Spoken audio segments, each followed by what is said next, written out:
पंचम भाव के अंतर्गत ना इसकी बुद्धि जो है ना उल्टी घूमती है। मतलब ये है, उल्टी का मतलब क्या है? सीधी सी बात है कि घर सूर्य का है। सूर्य का मतलब गवर्नमेंट है, सरकार है, नीति नियम कायदे हैं, कानून है।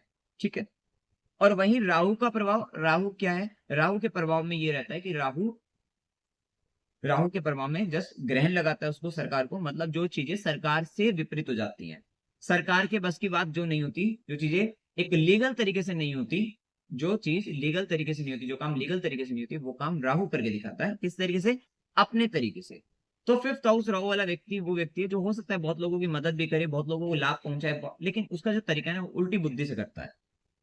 वो इलीगल तरीके से कर देगा, काम वही करेगा जो दुनिया चाह रही थी, काम वही होगा, लेकिन क्या है कि जैसे युद्ध होता है ना, युद्ध के अंतर्गत नीति नियम चलते थे। ऐसा नहीं होता था कि वो मतलब कोई अगर भाले से लड़ रहा है तो भाले से लड़ेगा, कोई तलवार से लड़ रहा है तलवार से लड़ेगा, कोई पीठ पीछे वार नहीं करता था। इस तरीके के युद्ध की नीति के नियम होते थे। लेकिन क्या है कि हमारा जो मेन गोल होता था, मेन गोल यही है कि कहीं ना कहीं सामने शत्रु सेना को पराजित करना मेन गोल होता है।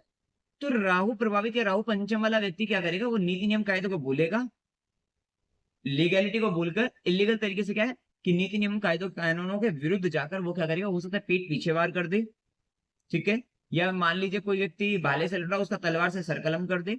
मतलब कहीं ना कहीं जो वहां के जो नियम कायदे हैं उनसे विपरीत जाता है। ये जो काम सरकार नहीं करती वो काम ये कर देते हैं। इतनी तो पावर इनमें होती है, पावरफुल है।